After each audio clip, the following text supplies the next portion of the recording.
I'm Dr. Elizabeth Medlock, psychologist and ICF certified professional coach. Welcome to Transformation Toolbox, a podcast focusing on practical, research-based strategies to reimagine, revitalize, redesign, and reinvent your life and career. Look, navigating obstacles and changes and transitions can be overwhelming and challenging, but there are always multiple solutions and paths open to us. So let's talk about ways to get unstuck, move forward, and live your best life.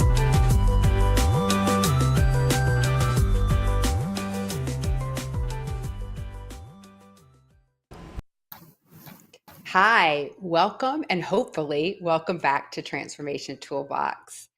As some of you know, if you've been listening to the show, I'd like to start each show kind of getting us centered and ready to talk about the topic, which today's topic is meaning, and we're going to be talking a little bit about purpose. So I want you to do a really quick exercise that is going to help you think a little bit about meaning and purpose as we move into the topic. So really quick. So what I want you to do is think about one thing that you're good at, something that you have a skill in, a talent in, just one thing. Really quickly, scream it out loud if you can, or say it in your head, okay?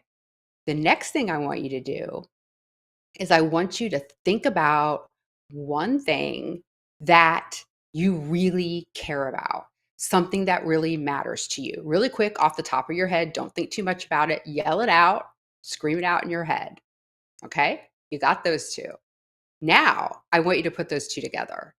So I want you to think about really quickly the skill, the talent, the thing that you love, and the thing that matters to you and that you care about. How can you apply that skill to the thing that matters? Okay. That's part of discovering meaning and purpose, that really quick exercise. So why are we talking about meaning today? We've been talking about the PERMA model by Dr. Martin Seligman, who is the kind of father of positive psychology, the PERMA model being kind of the 5 pillars of well-being and of positive psychology. So we have done the P, which is positive emotion, the E, which is engagement, the R, which is relationships, which we talked about last week. And today we're focusing on the M, which is meaning. Sometimes confused with purpose, but meaning and purpose, meaning is a bigger umbrella that purpose falls under, and we'll talk more about that. I have a wonderful guest today. I actually have to read these notes that I have up in front of me briefly, so let's see how this goes. Y'all know I'm visually impaired that have listened to the show, but she's a friend of mine. I've known her for a while. She's an amazing person that I believe lives her life on fire, on purpose, through passion, and does amazing work in this world. Dr. Deborah Billings, who is an adjunct associate professor at the Honor School of Public Health at the University of South Carolina. She's a senior research associate at the Institute for Families and Society.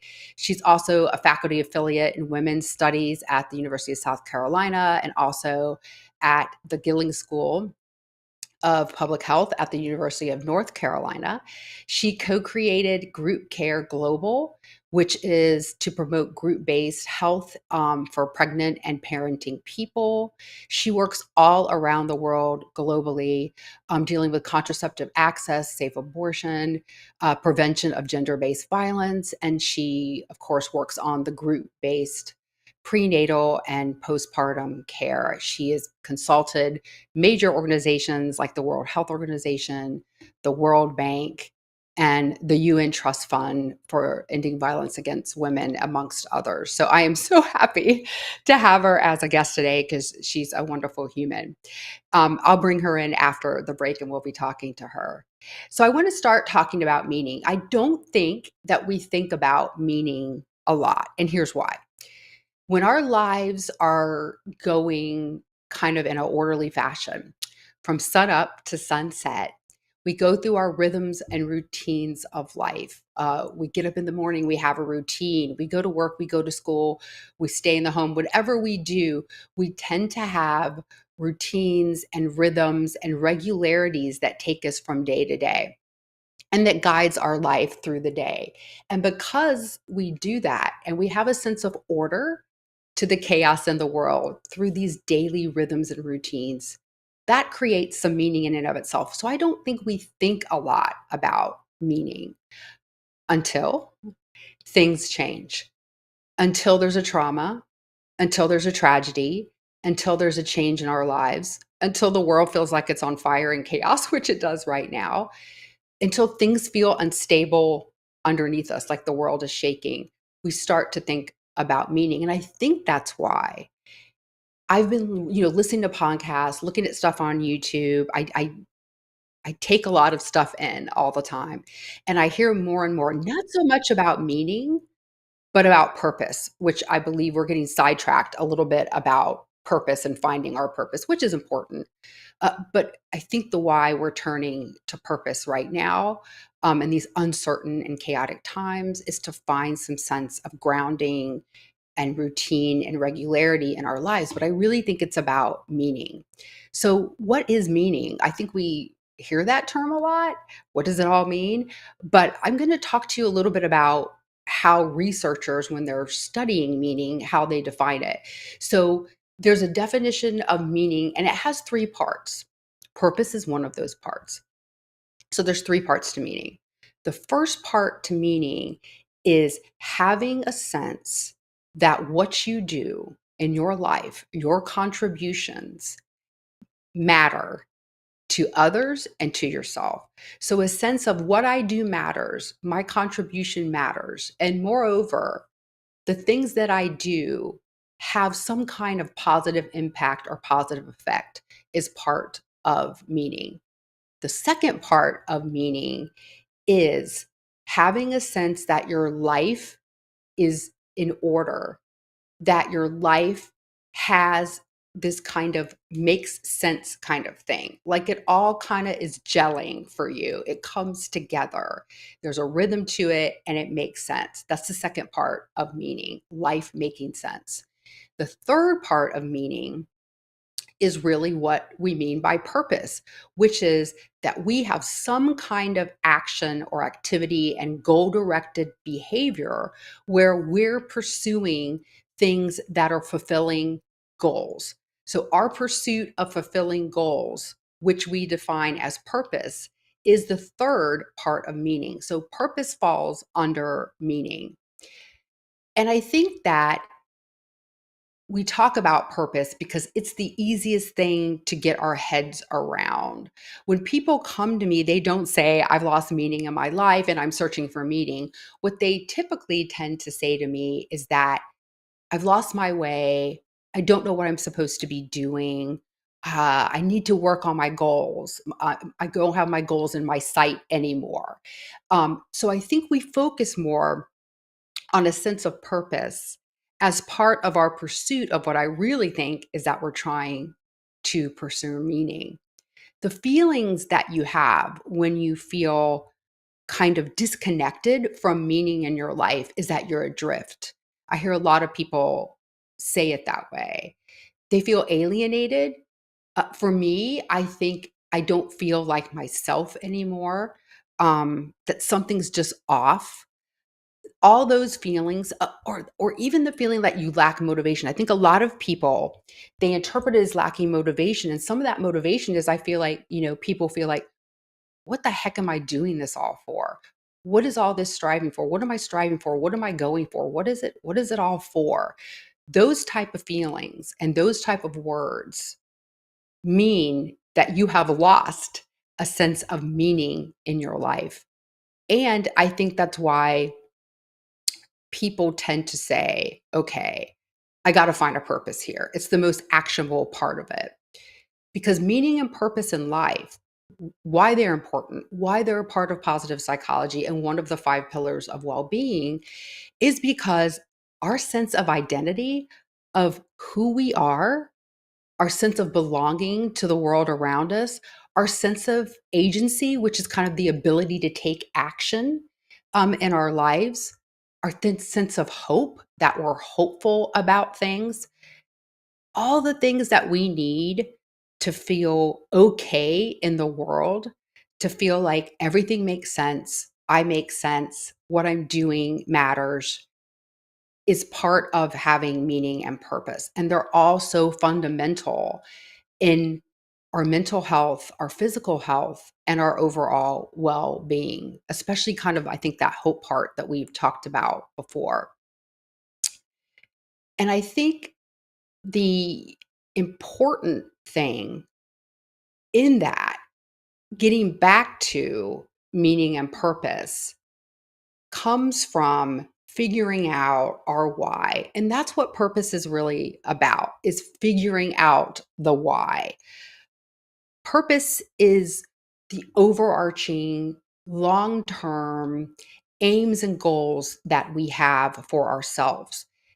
Some people call it their North Star. I just heard that on a podcast today. Somebody call it a North Star. But it's that guiding light that keeps you on track and striving and aiming for something, whatever that may be, whatever seems to have something that's fulfilling and important. So striving for that is the why. It gives us the sense of, why am I doing all of this? It organizes our decisions. It helps us formulate our choices. It helps us guide our actions. When people feel stuck, and when they come to me a lot of the times, they feel very stuck. The thing that allows us to take a step forward is the why. If you go back to, wait, why am I doing this? What was I aiming for? What was that long term thing I was after? It can help you to move forward because you know the why. It's the idea of, I can now see the forest through the trees. I can see the end of the road or the end of the path. I don't know how I'm going to get there. And maybe I'm struggling with that, with the how, but I know what the aim is and I know where I'm going. And it makes the how of life, which are the strategies, the daily things that we kind of work on to pursue those things that we set out to do, a little bit more tolerable because they're hard at times, a little bit more enjoyable because we know, hey, I'm doing this for a reason and this is my reason. And it allows us to be flexible because I think a lot of pursuing purpose is about having the flexibility to try new things, because the why being the anchor, the how can look very different. I believe when I look at things, and I've been listening to podcasts and I've been watching YouTube videos, and there's a lot of stuff that I don't necessarily agree with. That's not didn't ring true for me in my life or for the people that I work with. And I think one of those things is that you all of a sudden can ask yourself three questions and you have your purpose and you're done and you know what your life is about. No, doesn't work that way. Or the idea is that I have to find what I'm going to do and what I'm pursuing by the time I'm 20 or 25. No, folks, doesn't work that way. It's not a race. The idea that once you find it, it doesn't change. No, purpose and meaning is an evolving thing as our life unfolds. It's going to unfold, and the experiences that we have are going to inform it. And our purpose and the way we pursue it, and sometimes our goals, of course, are going to shift and change and morph through our lives. So we're not trying to lock it down. I think when people need certainty, they do want to lock things down. So you hear a lot of people talking about, yeah, you got to know your purpose. Here's these 5 questions. You got to do it now. The other thing I think that people do is they equate purpose with success. So once I find my purpose, or my purpose is I'm successful. A lot of my clients, when they come in, when they've had failure, they think failure means they no longer have purpose. Or if they're not successful in a certain way by a certain time in their lives, then it has no meaning or they don't have purpose. No, all of that is really not the case. Success and purpose don't necessarily mean the same thing or even really mesh together. Purpose is very different. It's morphing and changing. And in the end, it's really about applying your skills to the things that you really care about in ways that you want to serve other people that align with your beliefs and values. And I don't think I hear enough about values and beliefs when I hear all these discussions about finding your purpose. The last thing I want to say, and maybe this is true, was it true for me that pain doesn't necessarily lead to purpose? Having traumatic events in your life, yes, it helps you question your purpose and your meaning sometimes. When I've had traumatic events, it didn't do that for me. I had a purpose and a mission, and after I had the big accident where I lost my vision, I just kept pursuing it in different ways. So, can pain and trauma help you to rethink things? Yes. Does that become the impetus for all your meaning and purpose? Maybe not. Maybe it doesn't grow out of that. I hear that a lot, and maybe it's true, maybe it isn't. But sometimes that informs it, sometimes it doesn't. For everyone, it's going to be different. All our journeys are different. How we get to meaning and purpose is different. What our purpose is and what our North Star is different. That's because we're beautiful and unique humans. So, after we go to the break, we're going to be going to the break in a minute. And on the other side of the break, I'll see you back here in a couple minutes, and we'll bring Dr. Deborah Billings in to have a conversation about meaning and purpose. I'll see you in two. Mike Zorek, a three-time California state champion in Greco-Roman wrestling at 114 pounds. Mike, blind since birth, was born in Hartford, Connecticut. He was a six-time national placer, including 2 seconds, 2/3, and 2/4. He also won the Veterans Folk-Style Wrestling twice at 152 pounds. In all these tournaments, he was the only blind competitor.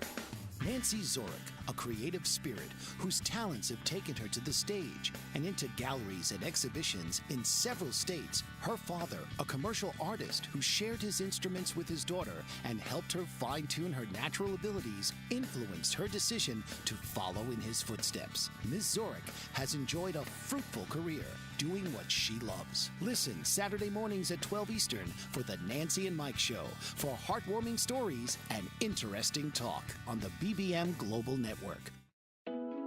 Are you struggling to care for elderly parents or a spouse? Do you wonder if being a caregiver is making you sick? Are you worried about taking time off work to care for elderly parents and balance work, life, and caregiving? Has caregiving become exhausting and emotionally draining? Are you an aging adult who wants to remain independent, but you're not sure how? I'm Pamela D. Wilson. Join me for the Caring Generation radio show for caregivers and aging adults, Wednesday evenings, 6 Pacific, 7 Mountain, 8 Central, and 9 Eastern, where I answer these questions and share tips for managing stress, family relationships, health, well-being, and more. Podcasts and transcripts of the Caring Generation are on my website, PamelaDWilson.com, plus my caregiving library, online caregiver support programs, and programs for corporations interested in supporting working caregivers. Help, hope, and support for caregivers is here on the Caring Generation and PamelaDWilson.com.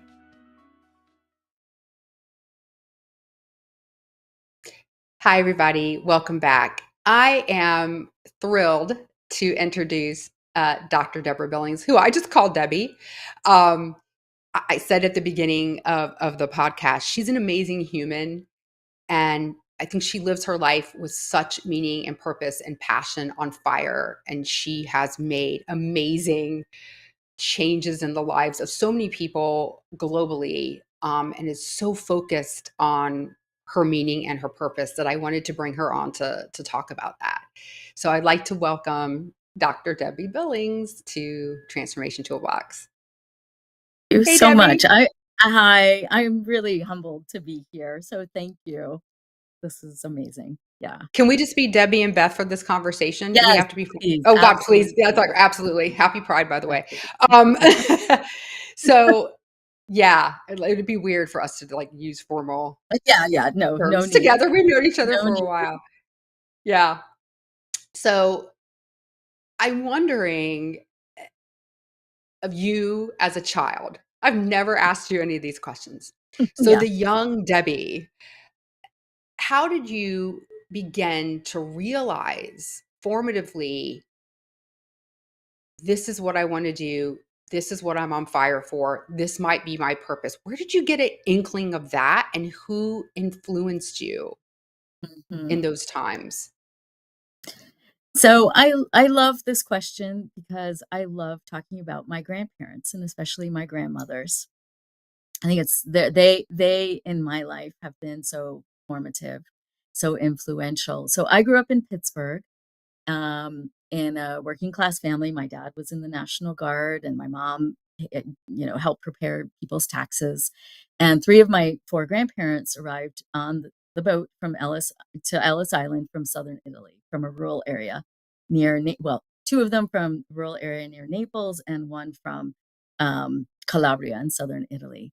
So these are the men were important as well, my grandfathers, but it was really my grandmothers who one of them never learned to read and write, but she remembered everything. She cooked amazing food. She terraced her backyard, a very small backyard with a steep incline, and terraced it and grew vegetables and flowers and, for the family, and gave them away to neighbors and friends.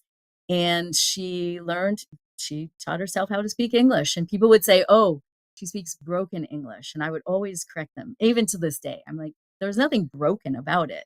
She communicated, right?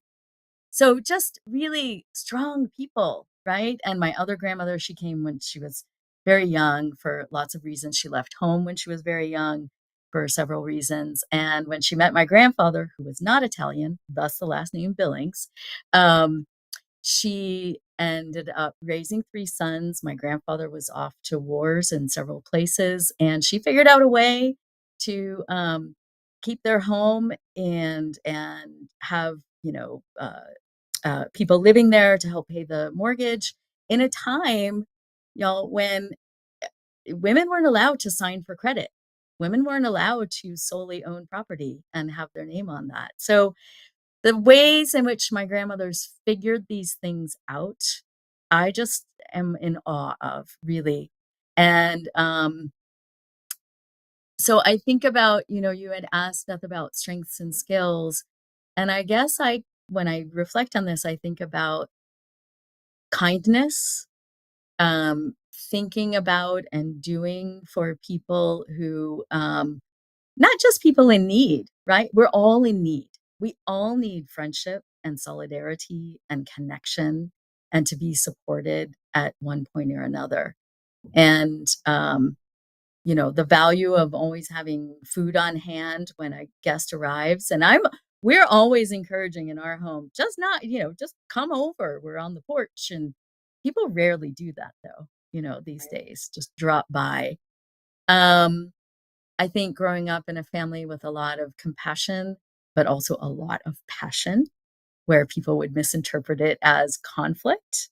No, we're just discussing things in very passionate ways.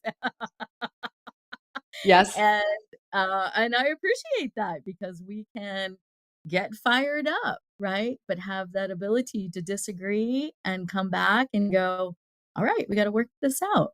And I think sometimes now people are afraid of the word conflict, right? That it's Yeah. has completely negative connotations, and it doesn't have to. I also I think with that sort of experience as a young person, growing up in a space with multiple languages and people coming from other parts of the world who were our family, and we'd have other family coming to visit. I just felt connected to at least one part of the world from a very young age. Um, and I just think about our world today, at least our society today, where that just does not seem to be valued. And I think that N not even being able to, it didn't matter whether I understood what the grandparents were saying, right, in this other Right. language. It was just like that sound of this is different, this is exciting, this is coming, and they are coming from another part of the world that I wanna get to know someday. It took me a while. It took me getting to college, because we never traveled to Italy as a family. Um, and it's just expensive. Um, So that's part of my answer there. Just, but those grandmothers, I sure do miss them. They're Yeah. amazing, amazing human beings. Yeah. Yeah. Yeah. How are you like them? What did you How am I take like? away? Yeah, how did you integrate that into your being, Debbie, Yeah. and I how think you now work in the world? yeah, I saw that they never gave up, never. And when you are confronted, right, you're in another place that's not your own necessarily, right? And you look at that hillside and you say, I'm going to grow food. Where other people would see a hillside filled with weeds, right?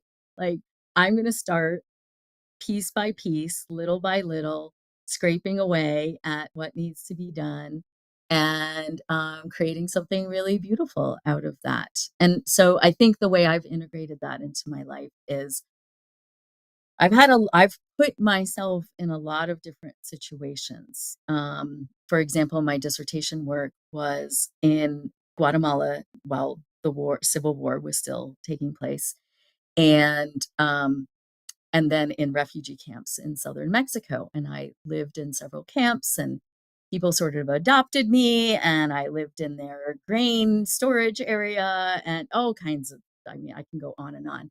The point being that I wanted to challenge myself always, and I still do. And we can talk about the different ways in which that's changed over the years, getting older, becoming a parent, etc. Mhm. But I've always wanted to challenge myself. So I'm the eldest of four children, and I'm the first one to go to college in my immediate family. And that in those days, I'm going to be 60 this year, just to sort of, locate that timing. In those days, we didn't talk about first generation. There weren't support services, which I'm so thankful for now, being in the Right. university context, because people need it. And Yeah. I, I knew that going to college was for me the way to have access to a larger world and literally a larger world, right? Like being able to go outside of the US and experience different languages, different cultures, understanding the multitude of ways in which people live their lives. That to me has always been very, very exciting. Probably influenced by the Beatles. I was a total Beatle fan. I was born in the wrong generation. And, Me too. traveled to India and things like that. Oh, they opened the world to me in so many ways as well. So, and my parents have always been supportive when I said, I am going to a war zone and then I'm going to live in communities where there are refugees and I want to understand the ways in which women have organized in exile through so much turmoil, so much trauma, so much hardship, and to have been able to communicate with them because I did learn Spanish in college, and the one experience that I always point to is the ways in which we laughed together. Like we were able to find ways to, and a lot of it had to do with my own self-deprecation, right? Later, I Yeah. want to talk about the importance of humility, but the fact that I was one of the few women in those communities who knew how to read and write. And yet I couldn't start a fire. If everyone left me, I couldn't feed myself. We'd go walking to a workshop or something, and I'd be covered in mud up to my knees, and it looked like they had floated above the mud. They didn't have, and I would just laugh. I'd be, look at me. I don't even know how to walk through mud. And just that sense of connection over humor and laughter and sharing has I mean, the fact that people welcomed me into their homes is so incredibly powerful because there was no reason for them to do that. I was 24 at the time. um, I tried to make myself useful in lots of ways. I probably made myself more of a nuisance than useful, but people people still welcome to me, and that is an amazing thing, right? And how many times do we welcome people who we don't know to be in our community and be in our homes and be in our lives? Yeah. So that's something that also happened a lot with my grandparents. There were Yeah. always a lot of people and a lot of food and a Yeah. lot of Yeah. reasons. That's Yeah. right. Yeah. We have to go to a break, but on the other side of the Yep. break, I want to ask you more about then how that continued to propel you forward and inform the work you did from those Okay. experiences. Mhm. So we'll have to cut to a break really quick and we'll come to our break. I'll see you back in 2 and we'll continue the conversation.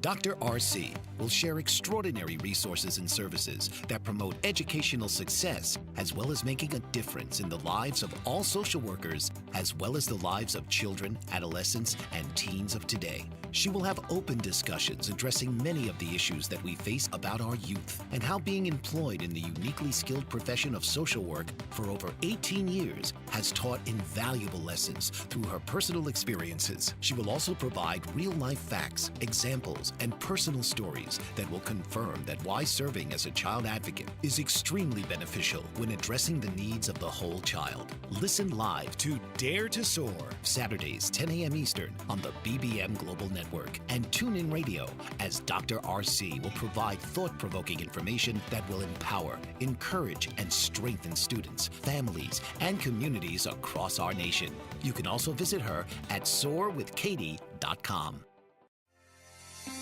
Author, radio show host, and coach John M. Hawkins reveals strategies to help gain perspective, build confidence, find clarity, achieve goals. John M. Hawkins' new book, Coached to Greatness: Unlock Your Full Potential with Limitless Growth, published by iUniverse.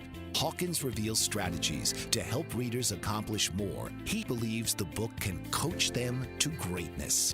Hawkins says that the best athletes get to the top of their sport with the help of coaches, mentors, and others. He shares guidance that helps readers reflect on what motivates them, rediscover and assess their core values, philosophies, and competencies, find settings that allow them to be the most productive, and track their progress towards accomplishing goals. Listen to John Hawkins' My Strategy, Saturdays, 1 p.m. Eastern on the BBM Global Network and TuneIn Radio.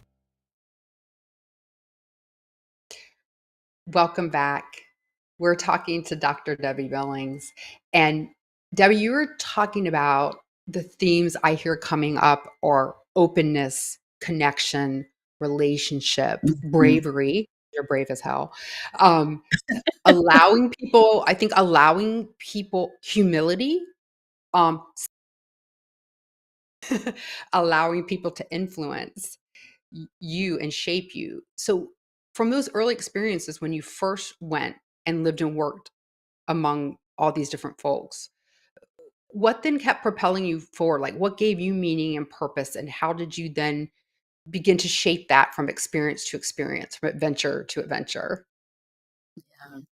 Um, so I've always been really committed to women's reproductive health and rights issues for reasons that connect with my own personal life and wanting certain things. Um, for example, there were a number of young women that I went to high school with who got pregnant in high school, and they didn't want to be pregnant. And, just thinking about how do we do this better, right? Because we didn't have the information that we needed, we didn't have the access that we needed. How do we do this better?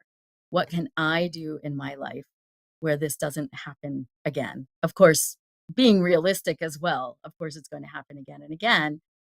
But it felt like a really important sort of realm of work in which to dedicate my life. And I really have in different iterations and in different ways. But at a deeper level, again, those words, those concepts, those similar, those common themes that you just named, I think have that those are the things that I've tried to infuse in my life, into everything.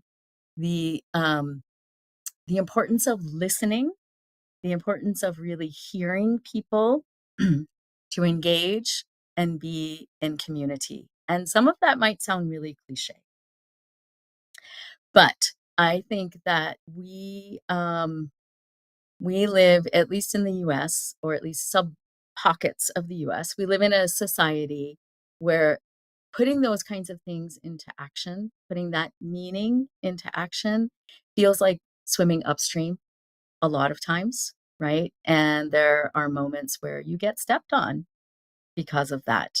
People see you as being, I've been in different situations. Well, I was in one situation where I had the opportunity to be, a director, a boss. It was like, wow, okay, I've really reached it. That's where the ego came in and Yeah. quite honestly worked against me. And, but at the same time, this person who was sort of so supposedly fostering that was kept saying, but you have all these flaws. You don't really know how to lead. I'm going to send you to workshops because you have too much leeway with people. You need to tell them what to do. And everything that this person said went completely against the grain of what I deeply believe and what I have seen work in my life with my child, with my partner, with my students that I mentor, with my colleagues who are professionals. Telling people, you on a surface level, you might get them to do what you want them to do. So, right, quote unquote, but not really. Again, going back to working with refugee women, I remember this one situation where I was sitting with a group of midwives and a nurse from the local hospital came to the community and she is lecturing them, and you can't do this and you can't do that. And all of them are sitting there going, oh, yeah, yep, we totally agree. We're so terrible. And I'm thinking, what in the world is going on here? And when I got to walk back to the community with those midwives, they were up and down. She thinks she knows everything. Of course, we're not going to listen to her. And I think that's what happens, right? There's the superficial thought, ego driven, that we're really reaching our goals, and we're not, if our meaning and purpose have to do with using our skills, our talents, our resources to help foster the growth and beautiful blossoming of other people, right? And like, what a wonderful thing to be part of and to be able to witness. um and play your tiny role in doing that. It's something that I talk to my public health students about so much, because and I always preface it with, I so appreciate and recognize the time and the effort and even the money that you're putting into getting your degree. It's incredibly important. At the same time, when you are practicing public health, the best things you can be doing is listening, understanding, providing your tools and resources, and then stepping back and helping people to figure out what the strategies are, how they can be heard, how they can make changes in their own community. But that you stepping up in the forefront and taking charge, and look at me, I've got the master's, I've got the PhD, I'm going to solve everything, has got us into so many messes.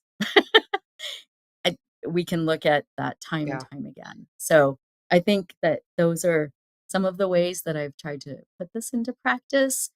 I fail all the time, right? Because our We ego all gets in do. the way. Our ego gets in the way. There are times when I've lamented, like, I'm going to be 60. I can't believe that I haven't achieved this, that, or the other. I mean, I really haven't been the director of an organization, and there are times when I've felt really sad about that. And then I step back and say, does it really matter in the end? Here's, you know, here are the connections that I have made with people. And I see my students as doctors now. I see them, really achieving what they set out to do in many cases. One young woman just got notification that she has a Fulbright and she's going to be going to Wow. France for a year. I mean, just all these exciting stories, right? And instead of feeling envious well, there's a little bit of envy, let's be honest. Like, love Yeah. to go to France for a year. But again, knowing that we've played some sort of role in those steps to getting that person there. Now, I'm speaking now from a vantage point of almost being 60. That's really different from being a teenager or being in your 20s, 30s. You said at the beginning of the show that this is a lifelong process. And, we've got to constantly be examining, questioning, and um, redefining where we are and where we want to be and how we get there. But, what an incredible adventure. Um, so Yeah. I'll pause there. Yeah. No, I think you've hit on like two things I talk about all the time with people is, check your ego. Yeah. As Quincy Jones, did in the sign that he put in the when they did the We Are the World, it said check your egos at the door. Um, Yeah. so I talk about that all the There time, were a like lot of getting egos your in that room, there were a right? lot Yeah. of yeah. But that's something like I think checking your ego all the time. And I do think it's such a process. But a lot of things I think I hear out in the world is that people want to grab it, hold on to it, and like, I got to find my purpose. I got to find my passion. And this is what it is. And it's a lifelong journey. So you're in that lifelong journey now. You've come through so much and you have a huge life ahead of you still in your journey now at 60. And we're kind of in the same boat there approaching these years. Um, how do you see now meaning and purpose and passion playing out in your 70s and 80s and 60s? What is it going to look like for you? Yeah. I guess I'll preface this by saying that right now I'm actually in Pittsburgh because my mom Yeah. had a stroke. And so engaged in the caretaking, figuring it out, actually engaged in it. Um, and that changed from one day to the next, right? That situation, all of a sudden we're in this situation. And I would say in the last month, I have learned so much, right? About all of this. So as I look forward, honestly, I feel like I have focused a lot of my life on people and Mm. connection with people. I About 4 years ago, we started foraging with a neighbor, Matt Kipp, right, in Columbia, South Carolina, and he uh, and that connection with nature. And right there in Columbia, South Carolina, like many times I've taken the river walk and or walked down the river walk, and it's beautiful and you're listening to the river and such.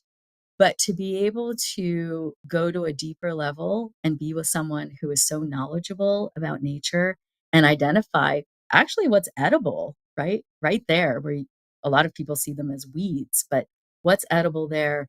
What and then he's got this exercise where he's okay, sit down on the ground and pick 1 square inch of ground, of dirt, and spend 3 minutes, 3 to 5 minutes, just looking at it, just seeing what you can examine, seeing what you can notice, seeing what the connections are, or listening for those things, or feeling, right? I don't want to focus just on one sense.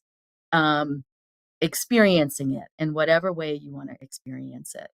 And Beth, it sounds like, where's that going to get me? Right? Because we're always like, what are we going to do? What are we going to accomplish? What are we going to be engaged in? And I really feel like at this point and moving forward, incorporating a lot more pauses in my life, and taking that time to experience that 1 square inch of a piece of dirt where it's incredible what was going on there. Different insects and different grains of sand and different sizes and textures. And there was a lot happening there. So two things. So that connection with nature Mhm. which is all around us, but we Yeah. just kind of have a tendency to blow it off, right? And yet we know how good it is for our health, for our well-being, how important it is.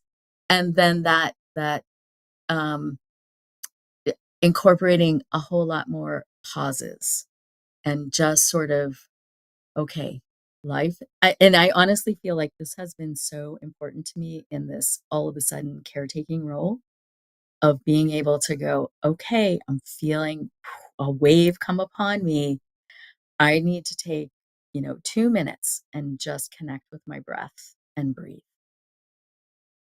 And whereas 5 years ago, 10 years ago, I would have been on, you know, fast speed and I would have tried to go even faster. And in part, I think it's because that, again, getting back to that issue of the society that we live in and what is valued, right? Mhm. I mean, among our colleagues and friends, a lot of times, the less you sleep, the longer your to-do list is, the more, which supposedly translates into the more things you've accomplished, when in the end, you just feel completely burned out and exhausted, but you can't tell anybody that, right? Right. Because you're not supposed to feel burned out and exhausted. You're supposed to be celebrating the fact that you can do 25 things at the same time and keep it all together until you go home at night. One goes home at night and just completely collapses. That's not healthy. That's not meaningful. No. Where does that take us?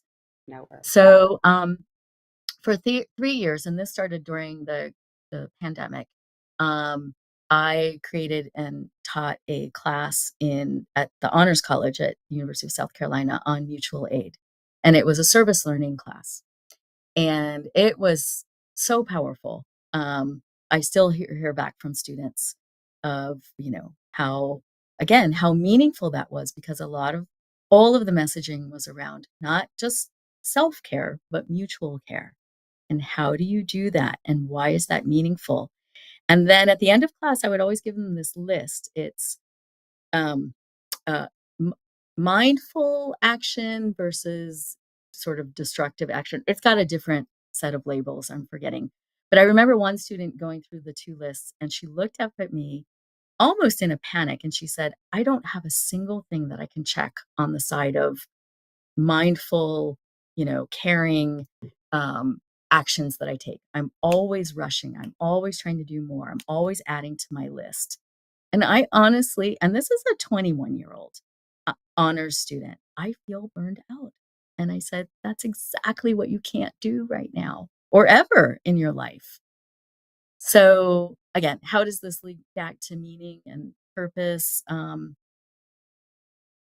be able to not just connect with students, right? In this case, around how can you do this differently, but to also work really hard to put it into practice in my own life, because it is a significant shift for me, has been, I think I'm going to end up being a pretty happy, healthy 60, 70, 80-year old,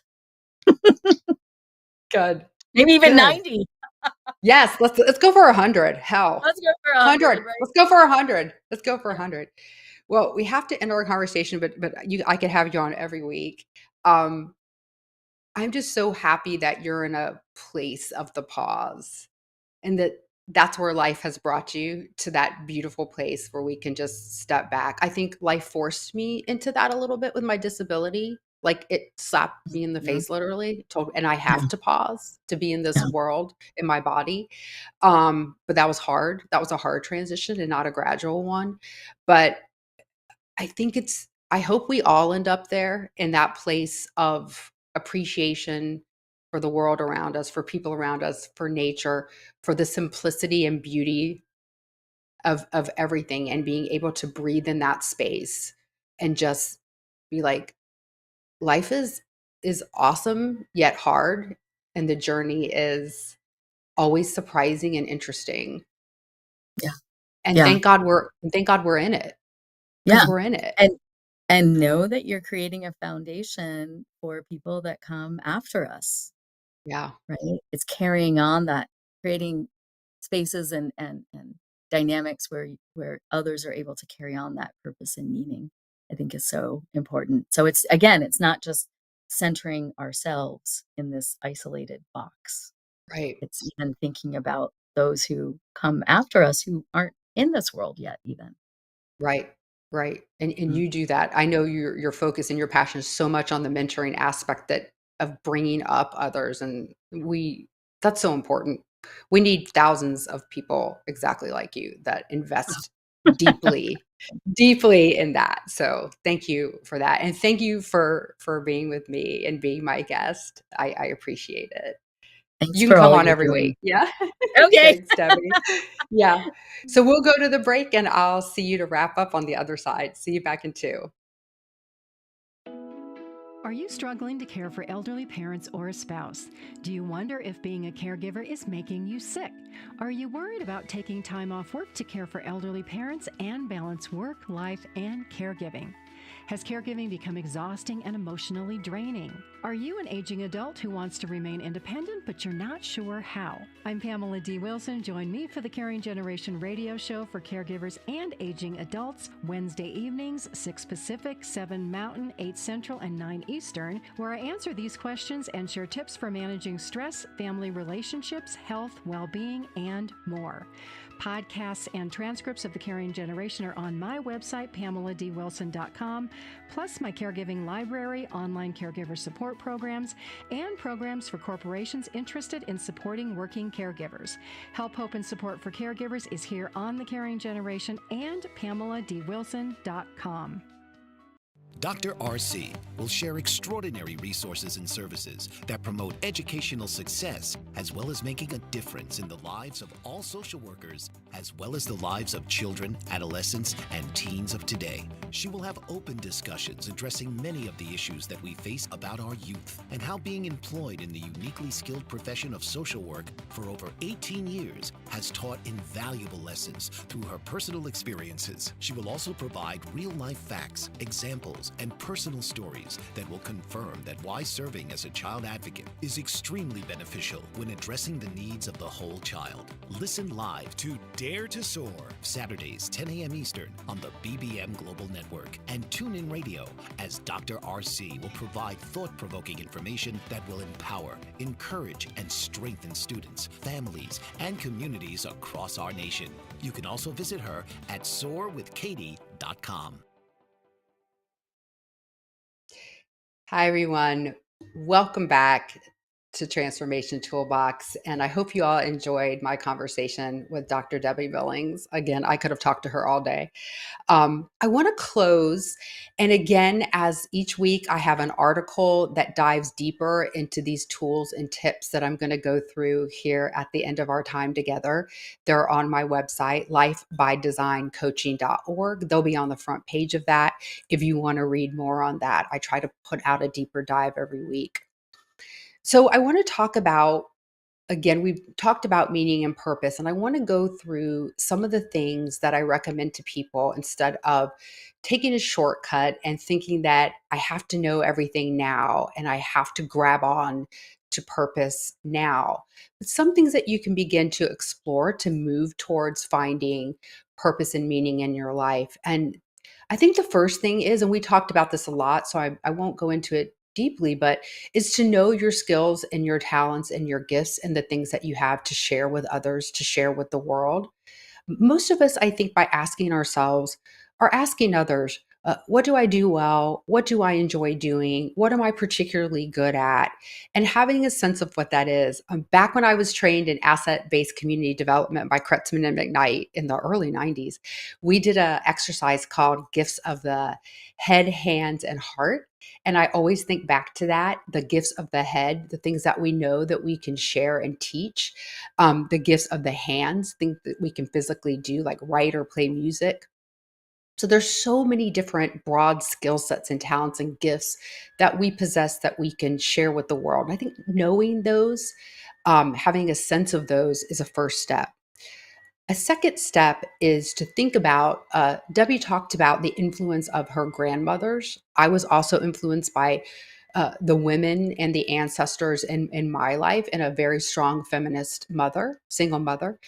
And I look to the people that I admired, looking to the people that you admire, looking at their paths, looking at the qualities and what they do in life for things that you want to emulate. They provide guidance and a roadmap that we can use to help inform how we want to be and work in the world and be with others.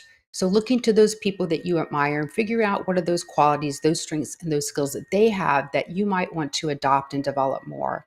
The third thing is really knowing what your value system and your beliefs are. I think we've been talking a little bit about that too, and having a sense of those values. I believe it's all connected in the end to our values and beliefs that we do get from how we grow up and the cultures we grow up in. There's a lot of ways to assess your values. There's lists of hundreds of values you can find online. Dr. Brene Brown has a really good list on her Dare to Lead site.